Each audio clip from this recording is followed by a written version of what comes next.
Et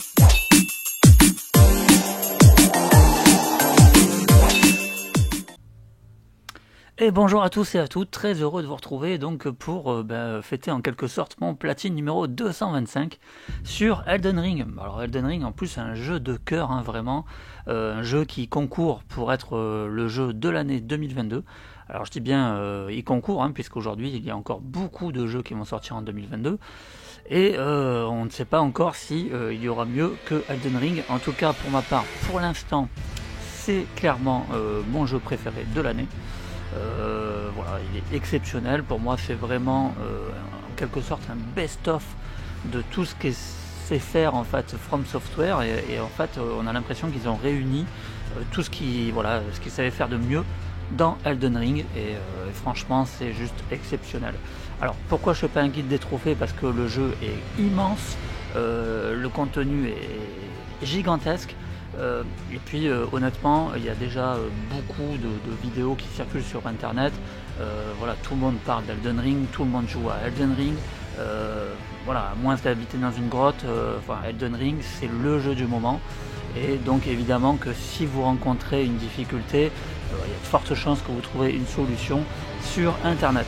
Voilà, donc moi c'est simplement une vidéo pour vous montrer quelques petites astuces et comment plutôt bien débuter et surtout quelle arme privilégier. Voilà, c'est parti, on y va. Donc je vais vous donner 5 étapes, 5 conseils pour l'obtention du platine. Voilà, alors je vous rassure, il n'y aura aucun spoil sur aucun boss, je trouve que c'est important de découvrir ça par soi-même. Voilà, mais donc les 5 étapes vraiment, j'ai envie de dire, à retenir pour ne pas rater l'obtention du platine. Donc moi, il faut savoir que j'ai attaqué le jeu, je n'ai absolument regardé aucune vidéo, donc vraiment dans l'inconnu la plus totale, et au final j'ai raté un trophée qui m'a obligé de faire un New Game Plus. Obligé, c'est pas le bon terme, parce que franchement, j'ai vraiment eu très envie de le refaire le jeu, parce qu'il est tellement exceptionnel que ça m'a vraiment pas dérangé. Et il faut savoir que le New Game Plus, j'ai roulé dessus, clairement, en 3 heures je l'avais de nouveau fini le jeu. Une fois qu'on l'a terminé une première fois, ça paraît incroyable, tellement il est immense, mais une fois qu'on l'a terminé, on connaît quasiment tous les raccourcis, on connaît vraiment tous les chemins qu'il faut emprunter. On a des armes de malade, on est surpuissant, et donc même si jamais vous ratez un trophée, pas de panique, le New Game Plus 1 franchement est largement abordable, et du coup c'est pas très grave, vous prolongerez tout simplement l'expérience de jeu. Alors on peut déjà s'apercevoir que le platine il a été obtenu par 6,6% des joueurs, donc il n'est plus ultra rare, il est très rare. C'est une indication assez importante déjà. Alors évidemment tous les fans de From Software ont fait le jeu, il y en a beaucoup dont moi, moi je suis vraiment fan de From Software, dès qu'il y a un nouveau jeu From Software je l'achète immédiatement. Et donc forcément, on est un peu plus habitué, ce sont des jeux qu'on maîtrise un petit peu mieux, et donc ça explique déjà cette partie d'obtention. Mais néanmoins, je pense aussi clairement que Elden Ring, si jamais vous devez commencer un jeu From Software, c'est le jeu parfait. Pourquoi? Parce que le monde ouvert va vous permettre, pour la première fois dans un jeu From Software, si vous ne parvenez pas à battre un boss, tout simplement d'aller explorer d'autres contrées, d'autres régions. Et le jeu est tellement passionnant que du coup, on n'est jamais frustré comme dans les autres jeux From Software peuvent nous le faire parfois sentir. Là, moi, personnellement, en tout cas, franchement, c'est pas grave, je suis mort à certains boss, c'est pas grave, j'ai été explorer ailleurs, je suis revenu plus fort, et ça, j'ai trouvé que c'était vraiment génial. En plus, il faut garder à l'esprit que votre personnage, vous pouvez l'améliorer, j'ai envie de dire presque quasiment à l'infini. Vous avez la possibilité de vous faire aider en multijoueur contre les boss, donc clairement, ne cherchez pas d'excuses, ce jeu, il faut le faire, c'est un chef-d'œuvre, vraiment, ne passez pas à côté, ce serait vraiment dommage. Voilà, petit aparté. Allez, c'est parti, on commence donc avec la première étape. Première étape à garder à l'esprit donc dans l'obtention du platine, c'est qu'il y a 3 fins différentes. Donc, comment faire? Quand vous allez battre le tout dernier boss, je dis bien le tout dernier boss, il faudra donc utiliser votre sauvegarde et de nouveau la relancer pour pouvoir faire le choix différent sur chaque fin. Pour cela, très simple, vous allez donc en fait sur votre jeu, vous appuyez sur Start ou Option, et vous allez voir donc ici télécharger en amont les données sauvegardées. En fait, vous allez donc faire en sorte d'avoir une sauvegarde un peu plus vieille. Vous voyez, moi j'ai celle-ci, donc du 2 avril à 3h52, et j'en ai une du 3 avril à 21h36. Donc ce que je vais faire en fait, c'est que je vais terminer le jeu une première fois, je vais revenir, je vais relancer ma sauvegarde donc de 15h52, et je vais faire un choix différent, et ainsi de suite pour les 3 fins tout simplement. Donc voilà, c'est assez simple, ça va vous permettre d'éviter de faire le jeu 3 fois. Encore une fois, vous pouvez aussi très bien prendre plaisir à le faire 3 fois. Franchement, voilà, c'est un jeu qui est fait pour ça. Souvent les jeux From Software, souvent d'ailleurs les fans ont tendance à dire que le jeu commence une fois qu'on l'a terminé. C'est pas complètement faux, il y a tellement de choses à découvrir. Donc voilà, encore une fois, libre à vous de le faire 3 fois. Personnellement, j'ai préféré faire cette astuce comme beaucoup, mais ça ne m'a pas empêché voilà, de l'apprécier et quand même de faire un petit New Game Plus 1. Donc voilà, j'ai vraiment arpenté le jeu de fond en comble. Donc ça, c'est la première étape. Gardez bien à l'esprit qu'il y a 3 fins. Donc quand vous arrivez au dernier boss, vous faites votre sauvegarde et vous la relancez pour chaque fin différente. Allez, on passe à la seconde étape. Seconde étape à garder à l'esprit. Le trophée manquable, arme légendaire. Il faut faire attention car il y a une arme légendaire que vous ne pourrez pas récupérer si vous allez trop loin dans le jeu. En gros, je vais vous montrer sur la carte, quand vous arrivez à la capitale de l'Aiden, surtout vous ne quittez pas cet endroit tant que vous n'avez pas récupéré cette arme. Au moins vous êtes sûr de ne pas la rater. Au pire des cas, ça va vous demander de faire un New Game Plus, c'est pas très grave, moi c'est ce qui m'est arrivé personnellement. J'ai fait un New Game Plus 1. Et honnêtement, j'ai halluciné parce que le jeu il est immense et pourtant je l'ai reterminé une seconde fois. Allez, en 3 heures c'était bouclé. C'est hallucinant, ça paraît incroyable, mais c'est vrai en fait, on connaît tellement le jeu par cœur, on a tellement arpenté, on connaît tellement les chemins, les raccourcis, on a des armes de badass, on est hyper puissant.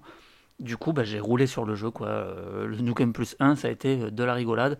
Et donc, franchement, bon voilà, pas de panique. Si jamais vous devez refaire un New Game Plus 1, c'est largement faisable et appréciable, hein, honnêtement. Hein. Allez, je vais vous montrer donc la vidéo de l'emplacement de cette fameuse arme légendaire que j'avais ratée et qui est donc manquable. Elle se trouve donc à la capitale, on y est. On suit ce petit chemin et en fait, vous allez voir, il y a en contrebas un passage. On peut sauter sans se tuer. Voilà, elle était assez bien cachée cette arme. Voilà, hop, tac, je saute. Et ensuite, je monte tout le long de ce monument. Et en fait, l'arme légendaire est tout au bout. Voilà, donc pensez bien à la récupérer quand vous arrivez à la capitale pour être sûr de ne pas rater le trophée arme légendaire. Allez, troisième étape maintenant, ou troisième conseil si vous préférez, la carte du jeu très importante. La carte du jeu, donc ici, donc moi j'ai terminé le jeu, donc vous voyez tous les points jaunes, en fait ça représente tous les points de grâce, donc tous les endroits où on peut se téléporter instantanément. Très important au fil de l'aventure, bien sûr, de les découvrir, puisque ça va vous permettre de vous éviter de marcher, donc évidemment que hop, tac, vous allez pouvoir vous téléporter tout du long, et ça c'est super important. Donc ça c'est logique, ça coule de source. Par contre, ce que j'ai pas trop utilisé et qui pour le coup, moi je vous conseille fortement de vous en servir, ce sont les fameux repères. En fait, vous avez la possibilité ici de positionner jusqu'à 100 repères sur votre carte. Et bien c'est vraiment hyper important. Pourquoi? Parce que au début du jeu, on commence à peu près dans cette zone-là, vous allez arriver en fait parfois dans des endroits que vous ne connaissiez pas, où vous allez affronter un boss qui sera beaucoup trop dur à battre. Et donc vous allez partir, vous allez aller dans une autre contrée, une autre région, et tout en pensant que vous allez pouvoir retourner plus tard battre ce boss. Sauf que, eh bien, vous risquez tout simplement d'oublier où il se trouve. Donc c'est très important vraiment de vous servir de ces repères.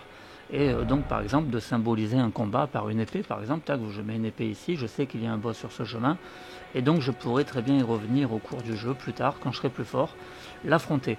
Donc ça vraiment, utilisez-les, parce que ça va vous éviter de chercher, parce que moi voilà, je me rappelais que j'avais perdu contre un boss, mais je me souvenais plus forcément où il était, et donc j'ai continué à arpenter. C'est pas forcément grave en soi, puisque le jeu demande de l'exploration, mais vraiment ces repères pourront vous être extrêmement utiles. Alors au même titre, vous pouvez très bien mettre aussi des repères, par exemple pour un PNJ, bien que depuis la dernière mise à jour, From Software a eu la bonne idée de nous mettre des petites icônes pour symboliser justement ces fameux PNJ. Donc on peut voir ici, il y a un petit carré tac qui apparaît, Et donc là on a Tops le sorcier, mais on peut aussi en avoir bien d'autres, hein. Là j'en ai un, hop tac, la vieillarde de l'augure des doigts, hein. On en a plusieurs des vieillards de l'augure des doigts. Donc comme ça à chaque fois des petits symboles qui vous diront, qui vous indiqueront en fait un PNJ. On en a encore un ici, tiens, marchand nomade. Mais globalement, il y en a quand même quelques-uns qui ne sont pas mentionnés. Et donc libre à vous quand même de rajouter un petit repère qui donc vous permettra de le retrouver facilement. Donc voilà, encore une fois, ces repères, servez-vous-en, c'est vraiment super important pour plein de choses, hein, vraiment, vous pouvez vous en servir pour plein de choses. Mais voilà, mon conseil, utilisez-les. Quatrième étape, et non des moindres, le build. Alors bah là, ça va dépendre vraiment d'énormément de choses. Tout va dépendre déjà de la classe que vous allez choisir, parce que évidemment beaucoup conseillent le mage, c'est vrai que ça facilite énormément le jeu. Personnellement, même si j'adore, parce qu'effectivement les incantations, la magie, la sorcellerie, elle est complètement dingue dans Elden Ring.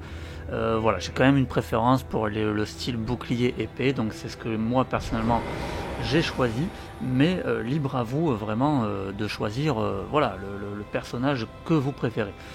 Moi je vais vous donner ici moi ce que personnellement j'ai choisi, mais encore une fois, voilà, je vous dis, il y a plein de possibilités, c'est incroyable hein, dans Elden Ring, vraiment libre à vous de faire votre personnage préféré.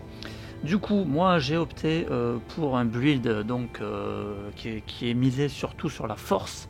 En équipement, bon là évidemment j'ai la dernière arme du jeu, la lame relique sacrée qui est juste incroyable. Mais bah, oui, évidemment qu'au départ, au début du jeu, hein, vous n'aurez pas cette arme, c'est tout à fait normal et logique. Alors, moi ce que je vous recommande, on peut très bien faire le jeu avec l'arme de départ, hein, c'est d'ailleurs celle que j'ai utilisée, vous voyez que je l'ai augmentée, elle est à fond. C'est l'épée large, donc voilà, c'est une épée qui est absolument basique, hein, simple, mais efficace. Et voilà, on peut très bien donc terminer le jeu en améliorant cette arme et donc partir avec l'arme de base, hein. C'est tout à fait possible de finir le jeu avec l'arme de base. Bon voilà, c'est clair que par rapport à d'autres épées, elle fait pas le figure, voilà, on va pas se le cacher, hein. Clairement pas celle-là que je vais vous recommander, hein. Surtout que la plupart des armes de Elden Ring offrent des capacités spéciales. Donc autant vous dire qu'il y en a qui envoient vraiment du pâté, enfin c'est juste incroyable, hein. Vous avez vraiment tout un tas d'armes, là vous voyez j'en ai gardé vraiment à foison, mais voilà, ça peut très bien aller d'une épée un peu comme ça énorme à la berserk un petit peu, vous voyez, extrêmement lourde et puissante, mais du coup voilà, elle est lourde, hein. D'ailleurs on voit un petit peu la patte Game of Thrones ici avec en fait c'est une épée composée de plusieurs épées, hein. Donc j'aime bien cette arme, un petit peu clin d'œil à Game of Thrones. Donc voilà, mais celle-là non plus je vous la conseille pas, clairement, voilà, elle est beaucoup trop lourde. Sa capacité spéciale finalement c'est de la protection, donc contre la putréfaction, le poison ou autre. C'est pas mal, mais enfin voilà, c'est clairement pas l'arme que je recommande. Moi, tout simplement, les armes que je recommande, il n'y en a pas 40, il y en a deux que vous allez trouver peut-être assez rapidement dans le jeu. La première c'est celle-ci, c'est la lame blasphématoire. Voilà, la lame blasphématoire, franchement c'est une arme hyper classe, elle est assez légère, ça va dans l'ensemble. Bon, son attaque lourde, elle forcément fait quand même des dégâts, mais elle est assez lourde à déclencher. En revanche, là où elle va devenir extrêmement intéressante, c'est sa capacité spéciale, son attaque spéciale qui est juste incroyable. En fait, je vais envoyer une vague de lave vraiment assez loin, hein, finalement, je vais pouvoir comme ça, vous voyez, attaquer les ennemis même de très loin. Et ça, c'est juste terrible, quoi. Voilà, cette arme, elle est géniale. La deuxième arme que je vous recommande, c'est le katana rouge qui est ici, donc rivière sanglante. Voilà, ce katana, il est juste incroyable. J'ai fait une grande partie du jeu avec. Il est juste ultime. Pourquoi? Parce que son attaque spéciale, en fait, va infliger saignement.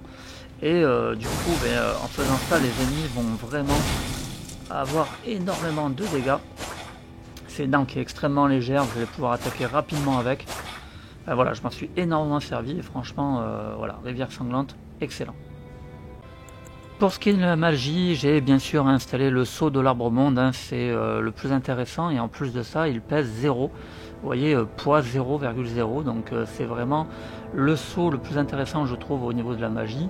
La magie, moi je m'en suis quand même servi, même si encore une fois j'ai privilégié épée bouclier, mais la magie a une place très importante que j'utilisais surtout en fait. Alors essaim de mouche, c'est donc un essaim en fait que je vais envoyer sur les ennemis et qui vont donc en quelque sorte l'attaquer, le ronger.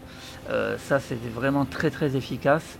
Après j'ai particulièrement apprécié aussi flamme draconique, hein, en fait, qui m'invoque en fait un genre de dragon, hein. Je me transforme comme ça en dragon et je vais comme ça pouvoir envoyer une vague de feu pour terrasser mes ennemis. Ça aussi c'est une arme que j'ai vraiment appréciée, mais voilà, encore une fois, la magie c'est juste incroyable. Tout ce que vous avez, vous avez des pouvoirs de lave, des pouvoirs de glace, des pouvoirs enfin voilà, c'est complètement dingue, des pouvoirs de protection et j'en passe. Bref, la magie effectivement ça peut être un allié vraiment de choix pour faire Elden Ring. Ensuite, pour ce qui est des cendres, alors les cendres, il y en a plein, hein. C'est vrai que franchement c'est aussi très très efficace, surtout en début d'aventure. Moi je me suis beaucoup servi des loups, l'invocation des loups, franchement c'est vachement utile au début. J'ai bien aimé aussi la méduse pour commencer, c'était vraiment sympa. Après, bon voilà, on a vraiment tout un tas d'invocations possibles. Reste que, évidemment, celle que je recommande et que vous obtiendrez un peu plus tard dans l'aventure, c'est évidemment cendre de l'arme imitatrice. Voilà, c'est vraiment de la grosse tuerie parce que tout simplement en fait ça va créer un double de vous-même et qui a bien évidemment les mêmes capacités que vous, et donc du coup ça contre un boss c'est juste vraiment ultime quoi. Et voilà, il va vous aider et bien évidemment aussi parfois vous sortir d'un mauvais pas. Donc voilà, vraiment l'arme imitatrice c'est vraiment la cendre que je recommande pour le jeu. Ensuite, les talismans. Alors les talismans, hein, bon vous avez vu, hein, je vous fais profiter un peu de différents plans, hein. C'est tellement magnifique et c'est tellement varié, c'est tellement immense. Voilà, enfin bon, je manquerai vraiment de qualificatifs tellement ce jeu est exceptionnel vraiment. Donc, place aux talismans. Alors les talismans, bon là c'est un peu plus particulier parce que là évidemment moi je suis en fin de jeu, donc je me mettais à attribuer faveur de l'arbre monde plus 2, qui donc me permet d'augmenter grandement la santé, l'endurance et la charge d'équipement. Vous avez une faveur d'arbre monde plus 1 que vous trouverez déjà un petit peu plus rapidement dans l'aventure. Celui-ci vous l'avez tout de suite en début d'aventure, il augmente grandement la santé, donc ça peut être toujours très intéressant. Ensuite moi j'ai mis un talisman de bouclier draconique plus 2, hein, qui améliore énormément la résistance aux dégâts physiques. Et ensuite ça évidemment je vous le conseille assez rapidement, le scarabée d'or qui va vous augmenter les runes. À chaque fois que vous allez tuer un ennemi vous allez gagner plus de runes et donc potentiellement pouvoir améliorer votre personnage plus rapidement. Sachant que le scarabée d'or il n'est pas facile à récupérer, il est dans une zone où il y a de la putréfaction et donc du coup il va falloir résister, il va falloir quand même être assez puissant pour s'y rendre. Et voilà, dès le début de l'aventure je vous déconseille d'aller chercher le scarabée d'or. Allez le récupérer bien sûr, mais assurez-vous d'être quand même un minimum résistant. Voilà, donc après les talismans, on en a vraiment tout un tas, hein, qui octroient des capacités passives. Franchement, c'est très difficile là aussi de vous conseiller parce que voilà, il y en a vraiment des tas et ça va effectivement aussi dépendre de votre classe. Est-ce que vous allez prendre un mage, est-ce que vous allez jouer la foi, est-ce que vous allez jouer la force. Voilà, il y a vraiment pour tout le monde. Mais voilà, globalement, celle que je recommande pour voilà, c'est celle-ci, hein, évidemment. Faveur de l'arbre monde, talisman de bouclier draconique, la santé, médaillon d'ambre pourpre. Voilà, celles-là, je trouve qu'elles font vraiment le taf, en tout cas pour ma part. Et puis bien sûr au niveau de l'armure, là aussi ça sera très important, ça va dépendre de votre choix. Est-ce que vous allez vouloir jouer plutôt la défense et être plus lourd ou plutôt être rapide, et donc la légèreté, ça aussi ça va, voilà, on a tout un tas d'arsenal à notre disposition. Voilà, moi j'ai mis un petit peu de tout finalement, j'ai mis le casque et les deux Malenia à la terrible Valkyrie. J'ai mis l'armure de Radahn, hein, un boss extrêmement puissant lui aussi. Les gantelets de vétérans et les jambières des holos. Mais voilà, après libre à vous, on en a vraiment tout un tas. Voilà, là aussi c'est impressionnant, on a le choix. Donc libre à vous et en fonction de la classe que vous prenez. Et puis pareil pour les armes, hein, honnêtement je les ai pas toutes essayées, c'est juste la folie, il y en a beaucoup que j'aurais aimé, voilà, que j'aurais aimé tester, faire un build avec, voilà, franchement, pourquoi pas une faux, ça peut être sympa. En plus j'ai vu qu'on pouvait l'enflammer, celle-ci ça peut être vachement cool d'attaquer les ennemis avec. Enfin voilà, ouais, franchement il y a cette arme là que j'aurais bien aimé essayer, des armes un peu qui sortent de l'ordinaire. J'ai vu aussi des gars avec des builds lance, voilà, lance double, et ça a l'air d'être super efficace. Voilà, franchement il y a beaucoup d'armes que j'aurais aimé essayer. Pareil, le fouet des holos, j'aurais bien aimé tenter l'expérience, ça doit être plutôt sympathique aussi de faire un run avec le fouet. Bref, voilà, vous en avez pour tous les goûts, donc n'hésitez pas, mais franchement essayez, hein, c'est vraiment ce que je vous conseille, c'est vraiment d'essayer toutes les possibilités et finalement trouver le build qui vous convient, c'est encore ce qu'il y a de mieux. La cinquième étape, le spot de farm. Bon alors là, le spot de farm, il y en a plusieurs, mais je vais vous montrer celui, on va dire, le plus connu et celui finalement, je pense, le plus efficace, puisque je crois qu'on est de l'ordre de 1 million en 1 heure, donc c'est assez dingue. C'est donc dans le monde souterrain, ici, à cet emplacement, donc corniche menant au palais. Donc c'est le palais de Mohgwyn, hein. Un fameux boss là aussi, et donc dans cet endroit, donc il est évidemment pas aisé de s'y rendre, hein, mais bon voilà, je vous laisserai voir, il y a tout un tas de vidéos sur internet comment faire pour y aller assez rapidement. Et donc une fois que vous serez là, et bien vous avez donc ces ennemis, hein, qui sont en train en quelque sorte de dormir, et ils vous rapportent énormément, puisqu'avec le scarabée d'or ils vous rapporteront 3000 par tête. Donc bon là évidemment j'ai l'arme de malade, donc je vais tous les pulvériser, et vous voyez mon compteur en bas à droite, tac tac tac, qui défile. Je prends un bloc de runes, mais voilà, évidemment que vous, quand vous allez arriver ici, vous n'aurez pas cette arme, donc pas de panique. Vous allez quand même pouvoir augmenter votre personnage, même avec une arme un peu moins bien, hein, donc admettons, on va prendre la lame blasphématoire, hein.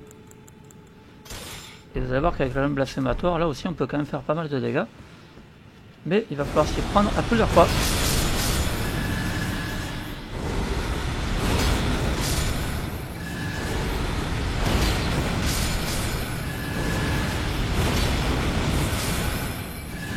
Voilà, mais vous voyez qu'on peut quand même en tuer pas mal, et de toute façon ça va vous permettre de vous améliorer quoi qu'il arrive, donc ça, pas de panique, vous pouvez très bien utiliser cette arme. Pareil, même si vous avez une arme encore un peu moins bien, avec cette fois-ci le katana rivière sanglante, et comme il est quand même rapide et qu'il fait pas mal de dégâts de saignement, là aussi pareil, on peut rapidement éliminer les ennemis.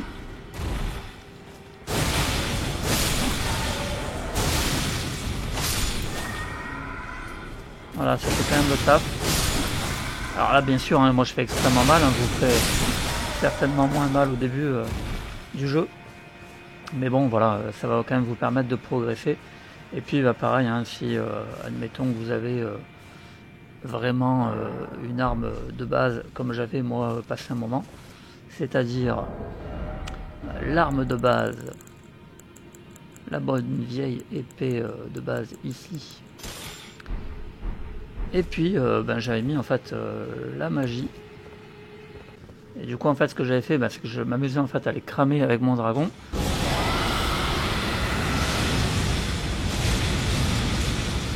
En fait ça va les énerver et après ils vont venir vers vous. Vous n'avez plus qu'à finir le boulot. Voilà, donc il y a quand même différentes manières, même si vous n'avez pas une super arme au départ, d'en tuer quelques-uns et de récupérer des runes. Vous voyez que ça monte très vite.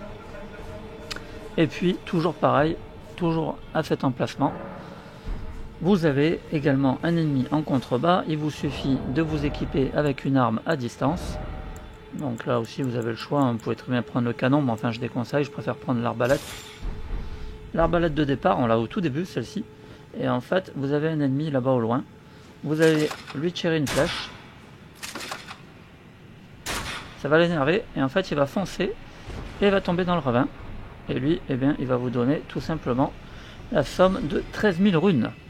Donc vous voyez que voilà, c'est vraiment l'endroit idéal, en tout cas c'est le spot de farm ultime, je trouve, pour améliorer son personnage. Je me suis rendu quand même pas mal de fois. Donc voilà pour le spot de farm conseillé. Et bien voilà les amis, les 5 étapes donc, que je recommande pour ne pas perdre en tête ce platine et augmenter les chances de l'obtenir. Franchement, je vous recommande ce jeu, s'il vous plaît, faites-le, il est juste incroyable, c'est un véritable chef-d'œuvre. Ça faisait très longtemps que j'avais pas joué à un jeu auquel j'avais vraiment du mal à lâcher la manette, ça fait franchement plaisir. J'avais beaucoup de témoignages de gamers dans ce sens et ça fait franchement plaisir. Moi je dois avouer que voilà, vraiment ce jeu c'est vraiment un véritable coup de cœur, je pense que vous l'aurez compris. Mais voilà, encore une fois, Elden Ring exceptionnel. Donc je vous le recommande et puis voilà, gardez en tête ces 5 petites étapes pour vous aider. Encore une fois, bon, le platine c'est pas ce qui est le plus important, de toute façon franchement le jeu lui vaut clairement le coup. Et puis si vous avez le platine comme moi, eh bien c'est la cerise sur le gâteau. Donc eh bien je vous le souhaite de tout cœur les amis, en tout cas profitez bien du jeu. Et puis je vous dis à très vite pour une nouvelle vidéo. À bientôt.